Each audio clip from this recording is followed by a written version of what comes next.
स्वागत है आप सभी का tech study ITI YouTube channel पर। डीआरडीओ टेक्नीशियन एक एग्जामिनेशन चल रहे हैं और आज 8 जनवरी 2023 को भी 3 शिफ्ट में आपके एग्जामिनेशन हुए। तो यहाँ पे टाइप 1 एग्जामिनेशन में क्या क्या क्वेश्चंस पूछे गए, टेक्निकल और नॉन टेक्निकल कुछ मेमोरी बेस्ड क्वेश्चन है, अप्रॉक्स 30 क्वेश्चन आपको यहाँ पे देखने को मिलेंगे, तो ज़रूर देखिएगा। एंड कुछ क्वेश्चन ऐसे हैं या कुछ टॉपिक ऐसे हैं जिनसे क्वेश्चंस बहुत ज़्यादा रिपीट हो रहे हैं, तो आप लोगों को उससे तैयारी करने में भी आसानी होगी।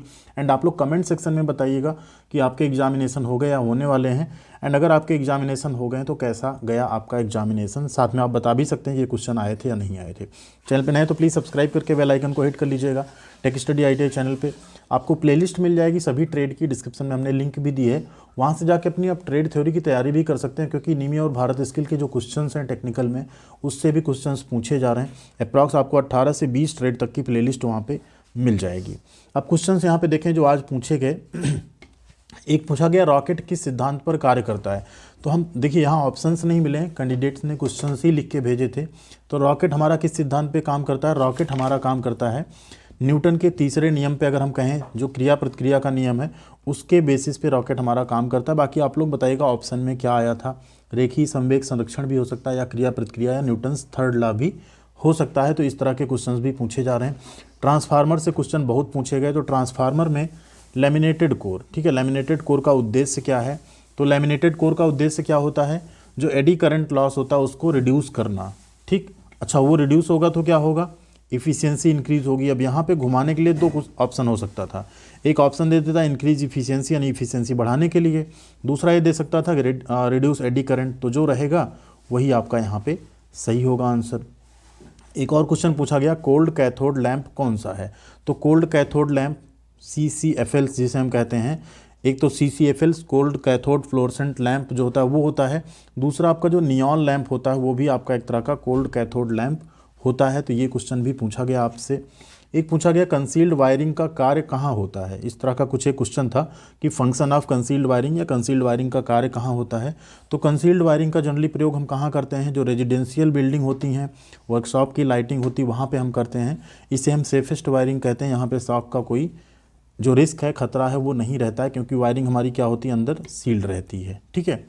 एक और क्वेश्चन आपसे पूछा गया ट्रांसफार्मर से, एक ट्रांसफार्मर में तांबे का नुकसान कैसे ज्ञात करते हैं।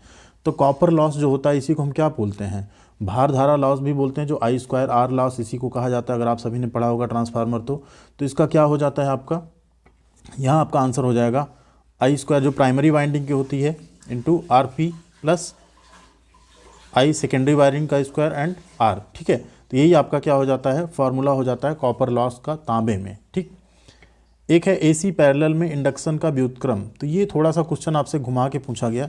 ये एक्चुअली इंडक्शन का व्युत्क्रम नहीं होगा, ये इंडक्टेंस का होना चाहिए, जो इंडक्टिव रिएक्टेंस इस टाइप का कुछ होना चाहिए। इंडक्टेंस या इंडक्टिव रिएक्टेंस का पैरेलल यानी रेसिप्रोकल क्या होगा। तो इसका आंसर आपका होता है ससेप्टेंस। क्या होता है, ससेप्टेंस आपका राइट आंसर रहता है। इसी तरह आपसे पूछा जा सकता है रेजिस्टेंस का रेसिप्रोकल क्या होता है, तो वो कंडक्टेंस होता है। इस तरीके के क्वेश्चन भी आपसे पूछे गए यहाँ पे। व्हीटस्टोन ब्रिज से एक क्वेश्चन पूछा गया, व्हीटस्टोन ब्रिज में गैल्वेनोमीटर कितनी धारा प्रवाहित करता है। तो गैल्वेनोमीटर से कोई धारा प्रवाहित नहीं होती है, राइट आंसर हो जाएगा आपका 0। एक क्वेश्चन देखिए और घुमा के आपसे पूछा गया, एकल फेज एनर्जी मीटर में कौन सा विद्युत प्रवाह पर काम करता है। तो एकल फेज एनर्जी मीटर, जहाँ भी एकल फेज ऐसा कुछ है तो AC प्रवाह, AC करंट पे ही काम करेगा। ठीक है, तो ये आप यहाँ पे राइट आंसर हो सकता है अगर ये ऑप्शन रहा होगा क्वेश्चन में।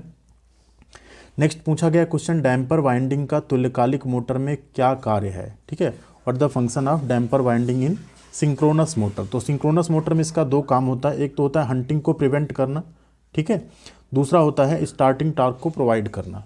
तो ये दो चीज़ें डैम्पर वाइंडिंग का यहाँ पे फंक्शन हो जाता है किसी भी सिंक्रोनस मोटर या तुल्यकालिक मोटर में।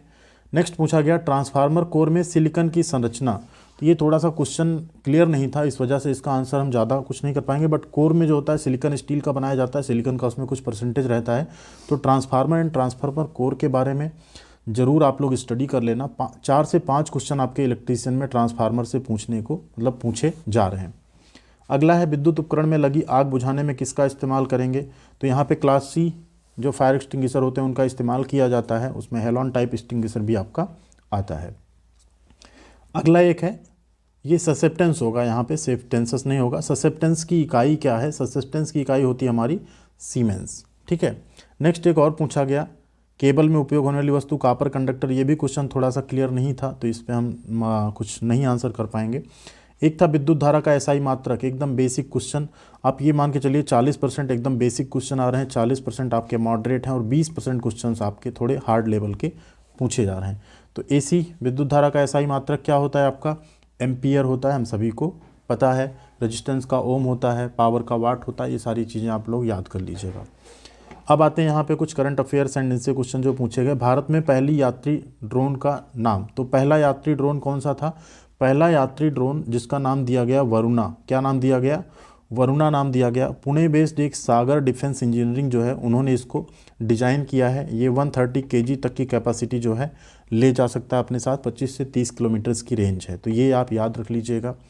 एक है बीसीडी का उद्देश्य क्या है, तो बीसीडी का उद्देश्य क्या होता है, डेसिमल टू बाइनरी कन्वर्जन करता है। इसका फुल फॉर्म क्या है, बाइनरी कोडेड डेसिमल सिस्टम, ठीक है, बाइनरी कोडेड डेसिमल सिस्टम इसका उद्देश्य होता है, decimal to binary conversion. Next एक पूछा गया भारत में चीता, ये चीता नहीं एक्चुअली में चीता है, ठीक है, चीता का आवागमन किस देश के साथ हुआ, तो आप सभी को पता है भारत ने, अब यहाँ पे 2-3 क्वेश्चन बनेंगे आपके, भारत ने 1952 में खुद को चीता विलुप्त देश घोषित कर दिया था, और अभी हमारे प्रधानमंत्री श्री नरेंद्र मोदी जी के जन्मदिन 17 सितंबर 2022 को नामीबिया से 8 चीता अपने देश में लाए गए, ठीक है। तो ये क्वेश्चन भी काफ़ी आपके लिए इंपॉर्टेंट है, अभी लेटेस्ट का ही करंट अफेयर्स है। एक और क्वेश्चन आया, महामंदी की शुरुआत कब हुई, तो महामंदी की शुरुआत आपकी 29 अक्टूबर, ठीक है, 29 अक्टूबर 1929 को हुई थी, जब अमेरिकन शेयर मार्केट सडन बहुत ज़्यादा गिर गया था, इसमें बहुत नुकसान हुआ था, एंड पूरी मंदी की शुरुआत यहाँ पे हो गई थी, अभी तक की सबसे बड़ी मंदी है, ठीक है। एक और क्वेश्चन पूछा गया, मानव विकास रिपोर्ट किसके द्वारा मापी जाती है, तो मानव विकास रिपोर्ट आपकी जो मापी जाती है इसमें 3 बेसिक पैरामीटर होते हैं, एक होती है एजुकेशन यानी शिक्षा, देन एक लगता है आपका हेल्थ, और एक होता है आपका इनकम, जो आय होती है प्रति व्यक्ति आय, ठीक है। तो ये 3 पैरामीटर होते हैं बेसिकली मानव विकास रिपोर्ट को मापने के, तो इससे रिलेटेड भी क्वेश्चंस यहाँ पे पूछे गए। एक था हिमालयन, ये वन नहीं, हिमालयन यव किस प्रकार का पौधा है, हिमालयन यव या जिसे हम चीड़ कहते हैं, चीड़ जो है एक प्रकार का क्या है, सदाबहार वृक्ष है, यह एक औषधीय पौधा भी होता है। तो ऐसे क्वेश्चंस भी आपसे पूछे गए यहाँ पे। एक क्वेश्चन पूछा गया, वायरिंग का जो ट्री सिस्टम है किस स्थान पर प्रयोग करते हैं, तो जनरली हम डिस्ट्रीब्यूशन बोर्ड से, जो हमारे घर हैं सभी कमरे, रसोई, बाथरूम, टॉयलेट एक्सेट्रा, इनमें हम क्या करते हैं, बिजली के तारों को लेके जाते हैं, वहाँ हमारा ट्री सिस्टम यूज होता है। एक और क्वेश्चन पूछा गया, इलेक्ट्रोडायनामोमीटर से क्या मापा जाता है, किसे नहीं शायद से क्या होगा, ऐसा क्वेश्चन था। तो यहाँ पे DC as well as AC जो पावर होती है उसे हम यहाँ पे मेज़र कर सकते हैं। ल्यूमेन फ्लक्स की इकाई आपकी ल्यूमेन होती है, आप सभी ने पढ़ा होगा। एक और क्वेश्चन पूछा गया, रिपीटेड क्वेश्चन है, 3 दिन पूछा गया लगभग, ट्रांसफार्मर में ब्रीदर का कार्य, तो ब्रीदर का काम क्या है, जो मॉइस्चर है, जो नमी है, ठीक है, उसे अंदर ना जाने देना, उसे सोख लेना, ये काम होता है ट्रांसफार्मर में ब्रीदर का। और क्वेश्चन एक पूछा गया ट्रांसफार्मर से ही, ट्रांसफार्मर में कंजर्वेटर का कार्य क्या है, तो कंजर्वेटर का बेसिकली काम क्या होता है कि वो एक एडेक्वेट स्पेस, एक स्पेस प्रोवाइड करता है किसका, ट्रांसफार्मर आयल के एक्सपेंसन का, जब उसमें एक्सपेंसन होता है, ठीक है, क्या होता है एक्सपेंसन, जिससे कि क्या हो, जो आउटसाइड एयर है उसके कांटेक्ट में ये चीज़ ना आए, ठीक है। अगला क्वेश्चन पूछा गया, इलेक्ट्रोप्लेटिंग किस पर निर्भर करता है, तो इलेक्ट्रोप्लेटिंग से रिलेटेड क्वेश्चन पढ़ लीजिएगा। ये आपका जनरली जो निर्भर करता है, rate at which the crystal of the electrode deposits grow, जो क्रिस्टल हैं इलेक्ट्रोड डिपॉजिट के, वो किस रेट से वहाँ पे आपके ग्रो हो रहे हैं, उस पर डिपेंड करता है, करंट डेंसिटी पे डिपेंड करता है, एंड जो न्यूक्लिगेट फॉर्म, जो न्यूक्ली फॉर्म हो रहा है वो कैसा फॉर्म हो रहा है उस पर डिपेंड करता है ये। एक क्वेश्चन आपका पूछा गया, ओम का नियम किस पर लागू होता है, बहुत ही बेसिक सा क्वेश्चन, केवल चालकों पर, सिर्फ कंडक्टर्स पे लागू होता है ओम का नियम। अगला एक क्वेश्चन पूछा गया, पावर ट्रांसफार्मर बनाने के लिए किसका उपयोग करते हैं, इसका आप लोग पढ़ लीजिएगा, एक क्वेश्चन थोड़ा सा कम क्लियर हो रहा था कि पावर ट्रांसफार्मर बनाने के लिए किसका उपयोग करते हैं, ऑप्शंस क्योंकि मिले नहीं इस वजह से थोड़ा सा आंसर दे पाना टफ हो जाता है, बट इससे रिलेटेड, ट्रांसफार्मर से रिलेटेड सारे क्वेश्चंस आप लोग अच्छे से रिवाइज कर लीजिएगा। एमसीबी का फुल फॉर्म पूछा गया, basic question, miniature circuit breaker, क्या होता है miniature circuit breaker, MCB, RCCB, ELCB, इन सब के फुल फॉर्म आप लोग जरूर पढ़ लीजिएगा। नेक्स्ट एक क्वेश्चन पूछा गया आपका, पावर ट्रांसफार्मर में बुक क्लोज रिले का कार्य क्या होता है, तो जो बुक क्लोज रिले आपका होता है वो क्या करता है, ट्रांसफार्मर को प्रोटेक्ट करता है किससे, इंटरनल जो फॉल्ट होते हैं उससे, ये एक तरह का गैस एक्चुएटेड रिले होता है। देखिए ये गैस एक्चुएटेड रिले भी पूछा जा सकता है कि जो बुक क्लोज रिले है वो कैसे होता है, कैसे काम करता है। तो गैस एक्चुएटेड होता है। कहाँ कहाँ लोकेटेड होता है, तो बुक क्लोज रिले जो है वो कहाँ पे रहता है, प्लेस्ड बिटवीन कहाँ, मेन टैंक एंड कंजर्वेटर। अभी जो हमने पढ़ा, तो कंजर्वेटर और मेन टैंक के बीच में प्लेस होता है, एक क्वेश्चन बना। गैस एक्चुएटेड होता है, 2 क्वेश्चन बना। इंटरनल फॉल्ट्स को जो है प्रोटेक्ट करता है, 3 क्वेश्चन बना। ठीक है, एक क्वेश्चन और बन सकता है, मान लीजिए बुक क्लोज रिले कहाँ यूज होता है, तो पावर ट्रांसफार्मर में यूज होता है। तो 4-5 क्वेश्चन इस तरह से आपके बन सकते हैं। तो उम्मीद करते हैं क्वेश्चंस काफ़ी इंपॉर्टेंट रहे होंगे, आपके लिए हेल्पफुल होंगे आगे की तैयारी में। एंड आप लोग कमेंट सेक्शन में ज़रूर बताइएगा क्या ये क्वेश्चंस आपके एग्जामिनेशन में भी पूछे गए थे एंड आपने इनके सही आंसर किए हैं या नहीं। चैनल पे नए हैं तो सब्सक्राइब कर लीजिएगा, आपको इस तरह की सारी अपडेटेड इन्फॉर्मेशन रेगुलर बेसिस पे मिलती रहेगी। थोड़ी देर में फिटर के और जो क्वेश्चन हैं रीजनिंग एंड मैथमेटिक्स के, वो भी आपको मिल जाएंगे चैनल पे। थैंक यू वेरी मच, मिलते हैं अगली अपडेट के साथ अगले वीडियो में। तब तक आप सभी लोग ख्याल रखिएगा अपना, पढ़ाई अच्छे से करते रहेगा, बने रहेगा चैनल पर।